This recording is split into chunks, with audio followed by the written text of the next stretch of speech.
नमस्कार दोस्तों, एक बार फिर से आप सभी लोगों का बहुत-बहुत स्वागत है डेली करंट अफेयर्स के इस वीडियो सेशन में। दोस्तों, आज है 15 जनवरी और आज हम इस वीडियो में देखेंगे कुछ इम्पोर्टेंट करंट अफेयर्स के एमसीक्यूज़ और उन क्वेश्चन से या उन एमसीक्यूज़ से रिलेटेड आपके जितने भी इम्पोर्टेंट फैक्ट्स बनेंगे, इम्पोर्टेंट क्वेश्चन्स बनेंगे, उनको भी हम साथ में देखते हुए चलेंगे, उनको डिस्कस करते हुए चलेंगे। तो चलिए स्टार्ट करते हैं आज का वीडियो और लेते हैं सबसे पहला क्वेश्चन। आपको वीडियो पसंद आता है तो लाइक और शेयर जरूर से कीजिएगा। वीडियो शुरू करने से पहले मैं एक सजेशन जरूर लेना चाहूँगा या फिर यूँ कहें कि एक बात शेयर करना चाहूँगा। जैसे कि आप सभी जानते हैं कि आप air force group X and Y का air force group X and Y का नोटिफिकेशन आ चुका है। 22 तारीख से आपका एप्लीकेशन स्टार्ट भी हो जाएगा, आप अप्लाई कर सकते हैं। ठीक है, तो मैं उन कैंडिडेट्स के लिए एक सीरीज चलाने वाला हूँ, किसकी, जीएस की सीरीज। उसमें क्या होगा, उसमें ऐसे क्वेश्चंस होंगे जो मोस्टली आपके एयरफोर्स के एग्जाम में पूछे जाते हैं। अगर आप में से कोई भी कैंडिडेट जो एयरफोर्स की तैयारी कर रहा है या करना चाहता है और ऐसे वीडियो चाहता है तो कमेंट बॉक्स में कमेंट करके हमारे साथ अपने सजेशन दे सकता है, कमेंट कर सकता है। चलिए आज शुरू करते हैं आज का वीडियो और लेते हैं पहला क्वेश्चन। हाल ही में मनाया जा रहा फसलों का त्यौहार पूरे भारत में किस नाम से जाना जाता है? जी हाँ, जैसा कि आप सभी जानते हैं कि अभी आपके अलग-अलग राज्यों में अलग-अलग नाम से त्योहार मनाए गए। कौन-कौन से त्योहार मनाए गए? एक तो आपका मकर संक्रांति का त्योहार मनाया गया, ठीक है? आपका पोंगल मनाया गया। कहाँ मनाया गया पोंगल? तमिलनाडु में। बिहू कहाँ मनाया गया? असम में मनाया गया। लोहड़ी कहाँ मनाई गई आपकी? पंजाब में मनाई गई, कश्मीर में मनाई गई, ठीक है? और खिचड़ी आपकी कहाँ पर मनाई गई? उत्तर प्रदेश में मनाई गई, बिहार में, झारखंड में। यानी कि एक ही त्योहार है और अलग-अलग राज्यों में उसको अलग-अलग नाम दे दिया जाता है और गुजरात में उत्तरायण भी उसको कहा जाता है। तो यानी कि कौन सा ऑप्शन सही होगा? उपयुक्त सभी। ये जो त्योहार है इसको सर्दियों के महीने के अंत के उत्सव के रूप में भी देखा जाता है। यानी कि अब आपकी यहाँ से सर्दी जो है उत्तर भारत में, हालांकि जो पूरा भारत है उसमें सर्दी एक समान नहीं होती है। कुछ राज्य जो दक्षिण भारत के राज्य हैं वहां पर सर्दी उत्तर भारत की अपेक्षाकृत कम होती है। उत्तर भारत में सर्दी ज्यादा होती है। तो अब क्या होगा, उत्तर भारत में सर्दी अब धीरे धीरे कम होना शुरू हो जाएगी। तो आपके दिमाग में ये सवाल आएगा कि अभी तो बहुत सर्दी हो रही। जी हाँ, बिल्कुल, अभी सर्दी बहुत ज्यादा हो रही है, लेकिन अब क्या है, अब धीरे धीरे धीरे धीरे सर्दी कम होना शुरू हो जाएगी। ठीक है ना? हाँ, तो ये संकेत है ये त्योहार की अब आपके जो सर्दी के महीने हैं अब धीरे धीरे खत्म होना शुरू हो जाएंगे। ठीक है, तो ये सभी त्योहार आपके मनाए जाते हैं, मैंने सभी को बता दिया। और सभी किस किस राज्यों में मनाए जाते हैं याद रखें। आपके एग्जाम में कोई एक पर्टिकुलर त्योहार पूछ ले, दे देगा नाम और पूछेगा ये किस राज्य में मनाया जाता है। ठीक है, तो सभी का नाम याद रखें। एक बार मैं फिर से दोहरा देता हूँ।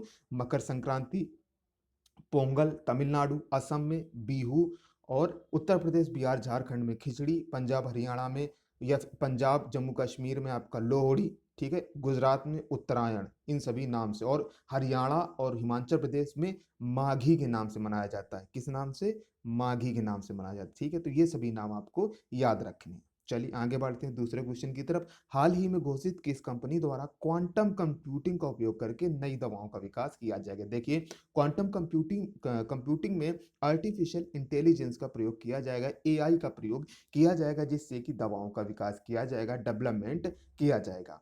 तो ये कंपनी कौन सी है आपकी? गूगल। गूगल आपका क्वांटम कंप्यूटिंग का उपयोग करेगी। इसके साथ एक कंपनी और जुड़ेगी, वो कौन सी है? जर्मन दवा कंपनी बोहेरिंगर इंगेलम। फिर से ध्यान से सुनना है नाम, जर्मन दवा कंपनी है बोहेरिंगर इंगेलम।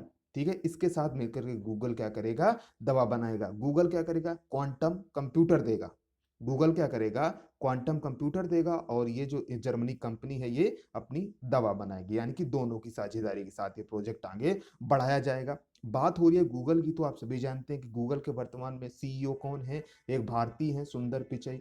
और गूगल की पेरेंट कंपनी है एक अल्फाबेट। ठीक है, अल्फाबेट के भी सीईओ कौन है? सुंदर पिचई। ठीक है, चलिए, आई होप वीडियो आपको पसंद आ रहा होगा। पसंद आ रहा है तो लाइक और शेयर जरूर से करना है बाबू। ठीक है, तीसरा क्वेश्चन लेते हैं। हाल ही में चर्चित किस अमेरिकी राष्ट्रपति ने 2 बार महाभियोग का सामना किया है? जी हाँ, अमेरिकी इतिहास में या फिर यूं कहें कि अमेरिकी राष्ट्रपति के इतिहास में पहली बार ऐसा हुआ है कि किसी राष्ट्रपति पर 2 बार महाभियोग चलाया गया है। तो ये कौन है? डोनाल्ड ट्रंप है। ऑप्शन ए आपका सही होगा। क्यों चलाया गया? कुछ समय पहले इनके ऊपर चलाया गया था, ठीक है। अब फिर से इनके ऊपर चलाया जा रहा है महाभियोग, ठीक है। तो जैसा कि आप सभी जानते हैं कि अभी डोनाल्ड ट्रंप के समर्थकों ने अमेरिका की राजधानी वॉशिंगटन डीसी में क्या दंगे भड़का दिए, जिससे कि वहां पर कर्फ्यू लग गया और डोनाल्ड ट्रंप के सभी सोशल मीडिया हैंडल्स क्या है, अकाउंट क्या है, सस्पेंड कर दिए गए। जैसे कि इनका ट्विटर का अकाउंट है वो सस्पेंड कर दिया गया तत्काल प्रभाव से। उसके बाद यूट्यूब ने भी इनका चैनल क्या है, सस्पेंड कर दिया, उसको बंद कर दिया। यानी कि ज्यादातर इनके जो सोशल मीडिया अकाउंट्स हैं उनको धीरे धीरे बंद किया जा रहा है। क्योंकि ऐसा लोग मानते हैं कि इन्होंने दंगा भड़काने में इन्होंने अपने जो समर्थक हैं उनका साथ दिया, ठीक है ना। चल अच्छा, अमेरिकी राष्ट्रपति की बात हो रही है, तो इस समय वर्तमान में राष्ट्रपति कौन है, या फिर यूं कहें कि अमेरिका के नए राष्ट्रपति कौन है और उपराष्ट्रपति कौन है, कमेंट बॉक्स में कमेंट करके बताइए। काफी बार हम लोग डिस्कस कर चुके हैं। चलिए आगे बढ़ते हैं चौथे क्वेश्चन की तरफ। हाल ही में भारतीय सशस्त्र बल वयोवृद्ध दिवस कब मनाया गया? Veterans day. भारतीय सशस्त्र बल वयोवृद्ध दिवस कब मनाया गया? तो प्रत्येक वर्ष 14 जनवरी को ये आपका मनाया जाता है। ऑप्शन डी आपका सही होगा। क्यों मनाया जाता है? क्योंकि सेना के दिग्गजों द्वारा प्रदान की गई सेवाओं का सम्मान करने के लिए आपका यह दिवस मनाया जाता है। और ये इस वर्ष क्यों खास है? क्योंकि इसको स्वर्णिम विजय वर्ष के रूप में मनाया जा रहा है, गोल्डन ईयर के रूप में, ठीक है ना। गोल्डन विक्ट्री ईयर के रूप में भी मनाया जा रहा है। क्यों? क्योंकि आप जानते हैं कि 1971 में भारत और पाक के युद्ध की समाप्ति हुई थी, लड़ाई हुई थी जिसमें भारत विजयी रहा था, तो उसकी 50वीं वर्षगांठ है, ठीक है ना। कौन सा? भारत पाक युद्ध, जिसे विजय दिवस के रूप में भी मनाया जाता है। तो इसके 50 वर्ष पूरे होने की वजह से इस बार का ये और ज्यादा खास हो जाता है, ठीक है। बात हो रही है आर्मी की, तो वर्तमान में आर्मी चीफ कौन है? एमएम नरावणे। चलिए आगे बढ़ते हैं, पांचों क्वेश्चन लेते हैं। पांचों क्वेश्चन है, हाल ही में चर्चित सऊदी अरब के क्राउन प्रिंस ने किस फ्यूचर सिटी का अनावरण किया है? जी हाँ, बहुत ही अच्छा प्रोजेक्ट है, ठीक है। तो इसका नाम क्या रखा है इन्होंने? The line. क्या रखा है? द लाइन इसका नाम, प्रोजेक्ट का नाम रखा है। ऑप्शन बी आपका सही होगा। यह जो ये प्रोजेक्ट है ये नियोम परियोजना का हिस्सा होगा। कौन सी परियोजना है? NEOM, नियोम परियोजना का ये हिस्सा है, जिसकी लागत लागत बहुत ज्यादा है। कितनी? $500 बिलियन।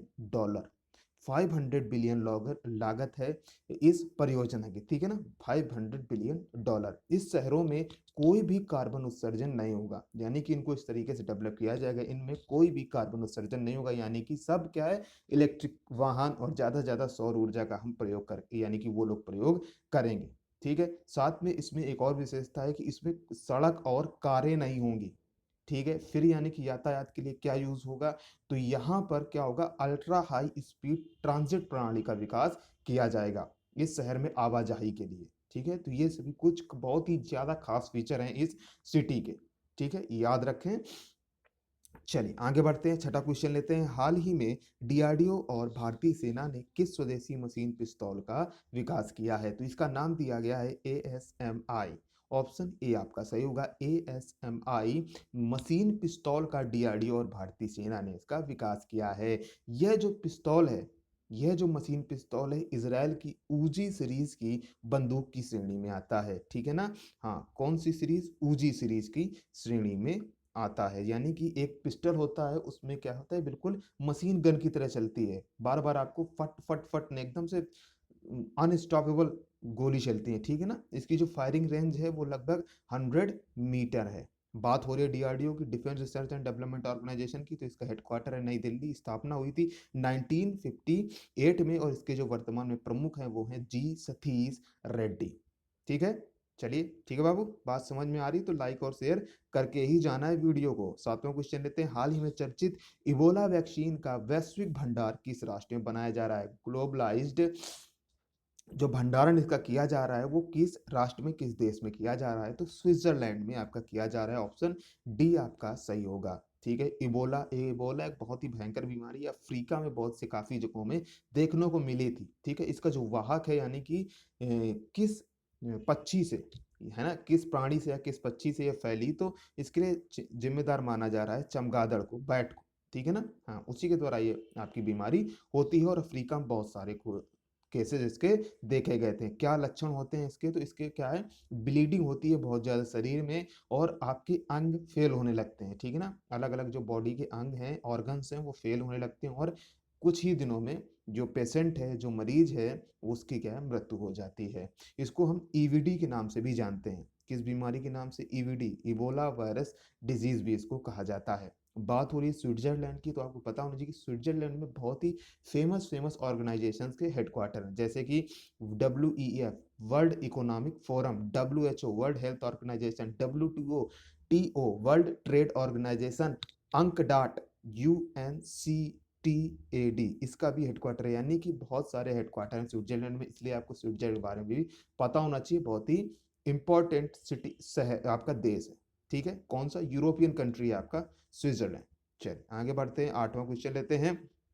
हाल ही में चर्चित नई विदेश व्यापार नीति किस तारीख से लागू होगी, किस डेट से लागू होगी? ये जो विदेश नीति है आपका, इसका कार्यकाल यानी कि जो पिछली विदेश नीति थी, इसको 31 मार्च 2020 को ही समाप्त होने वाली थी। लेकिन क्या हुआ भैया, आपका कोरोना साहब आ गए, ठीक है? जब कोरोना साहब आ गए तो इसको 1 साल के लिए और बढ़ा दिया गया। तो अब 31 मार्च 2021 से ये खत्म होगी और नई विदेश नीति आपकी 1 अप्रैल 2021 से 1 अप्रैल 2021 से शुरू हो जाएगी। ऑप्शन सी आपका सही होगा, ठीक है ना?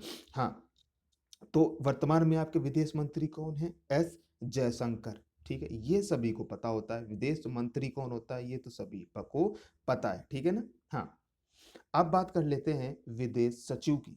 जी हाँ, आपको पता होना चाहिए एनटीपीसी के जो रेलवे के एग्जाम हो रहे हैं उनमें क्वेश्चन आपके पूछे जा रहे हैं और बहुत ही इंपॉर्टेंट है, आपको पता ही होना चाहिए, हर किसी भी एग्जाम में आपसे पूछ सकता है। तो सबसे पहले हम फॉरेन सेक्रेटरी की बात करेंगे, विदेश सचिव की बात करेंगे, तो वो है वर्तमान में आपके हर्षवर्धन श्रृंगला, ठीक है? कौन है? हर्षवर्धन श्रृंगला है। उसके बाद होम मिनिस्टर कौन है? अमित शाह जी हैं, सभी जानते हैं। लेकिन होम सेक्रेटरी कौन है?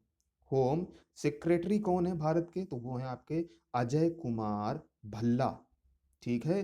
अजय कुमार तक नहीं सीमित हो जाना है, क्योंकि मैं जो अगला बताने जा रहा हूँ उस फिर आपको कंफ्यूजन हो जाएगा। तो बहुत ही पूरा नाम याद रखना है, बहुत ही अच्छी तरीके से clear and cut. Home secretary Ajay Kumar Bhalla, ठीक है? भल्ला जरूर नाम याद रखना है। Home secretary Ajay Kumar Bhalla. और होम मिनिस्टर कौन है? अमित शाह। डिफेंस मिनिस्टर कौन है? आपके सभी के सभी जानते हैं, राजनाथ सिंह है। लेकिन डिफेंस सेक्रेटरी कौन है, रक्षा सचिव कौन है? तो ये है अजय कुमार। इसलिए मैं कह रहा था कि आपको होम सेक्रेटरी और डिफेंस सेक्रेटरी में अंतर पता होना चाहिए, क्योंकि दोनों ही अजय कुमार हैं। लेकिन जो होम सेक्रेटरी का पूरा नाम है वो अजय कुमार भल्ला है और डिफेंस सेक्रेटरी अजय कुमार। मैं एक बार फिर से बता दूं, आप नोट कर लें तीनों का नाम। Foreign secretary Harshvardhan Shringla, home secretary Ajay Kumar Bhalla, defence secretary Ajay Kumar, ठीक है? आई होप तीनों में आपको अंतर पता चल गया और तीनों का आपको नाम पता चल गया और नाम में कोई कंफ्यूजन नहीं होगा, ठीक है? वीडियो पसंद आ रहा है तो लाइक और शेयर कर दीजिएगा। चलिए बार बार कह रहा हूँ, आई होप आप कर देंगे, ठीक है ना? आज के वीडियो में 8 ही क्वेश्चन थे, अब आप ले लेते हैं कल के क्वेश्चन का जवाब। मैंने आपसे कल पूछा था कि हाल ही में राष्ट्रीय युवा दिवस कब मनाया गया, ठीक है? तो प्रत्येक वर्ष आपका राष्ट्रीय युवा दिवस, national youth day, Swami Vivekananda ji के जन्मदिन पर 12 जनवरी को मनाया जाता है, ठीक है? इन्हीं जन्म दिवस के अवसर पर कुछ चीजें और की जाती है। क्या किया जाता है? एक तो आपका राष्ट्रीय युवा संसद महोत्सव भी मनाया जाता है, राष्ट्रीय युवा संसद महोत्सव और राष्ट्रीय युवा महोत्सव भी मनाया जाता है, ठीक है? जो इस बार राष्ट्रीय युवा महोत्सव बनाया गया उसकी थीम क्या थी? कल मैंने वो डिस्कस किया था। उसकी थीम रही राष्ट्रीय युवा महोत्सव की, युवा उत्साह नए भारत का। ये थीम है पूरी, युवा उत्साह नए भारत का, ठीक है? ये पूरी थीम है, थीम याद रखें, आपसे पूछा जा सकता है, ठीक है? और जो आपकी राष्ट्रीय युवा संसद महोत्सव है, इसका ये सेकंड एडिशन था 2021 में, 2019 में इसकी शुरुआत की गई थी, ठीक है? कोई कंफ्यूजन हो रहा है तो आप सवाल कर सकते हैं। आप सोशल मीडिया हैंडल्स पर भी हमें मैसेज कर सकते हैं। हमारा फेसबुक पेज है, हमारा इंस्टाग्राम पेज है, इन सभी के लिंक आपको डिस्क्रिप्शन बॉक्स में मिल जाएंगे। जाइए, फॉलो करिए, मैसेज करिए, टॉपिक डिस्कस करिए। आज ले लेते हैं क्वेश्चन ऑफ द डे, ले लेते हैं आज का प्रश्न, ले लेते हैं। इसका जवाब आपको कमेंट बॉक्स में कमेंट करके बताना है। हाल ही में चर्चित दुर्लभ धातु वेनेडियम किस भारतीय राज्य में पाई गई है? 4 ऑप्शन है आपके पास, इनमें से जो भी आपको ऑप्शन करेक्ट लगता है आप कमेंट बॉक्स में कमेंट करके बता सकते हैं। वीडियो कैसा लगा? बता दिया करें, हमें थोड़ा-सा अच्छा लगता है पढ़ करके, ठीक है ना? अगर आप कोई सजेशन देना चाहते हैं वीडियो के लिए, चैनल के लिए, तो वो आप बिल्कुल से दे सकते हैं। अगर यहाँ तक आपने वीडियो देख लिया है तो चैनल को ज़रूर से सब्सक्राइब करके जाइएगा, ठीक है ना? हाँ, जल्दी। और आप लोग शेयर बहुत कम करते हैं, शेयर ज़रूर से कीजिएगा, ठीक है ना? पसंद आया वीडियो तो लाइक भी कर ही दीजिएगा। और सब्सक्राइब कर लिया है तो नोटिफिकेशन बेल भी प्रेस कर लीजिए, जिससे आप कोई भी वीडियो मिस ना कर सकें। Thanks for watching. अच्छा, अलविदा लेने से पहले मैं एक बार फिर से बताना चाहूँगा कि एयर फोर्स के जो भी जितने भी कैंडिडेट्स वीडियो को देख रहे हैं, वो अपने सजेशंस दे सकते हैं। Thanks for watching. मिलते हैं नेक्स्ट वीडियो में, तब तक के लिए आप सभी का बहुत-बहुत धन्यवाद।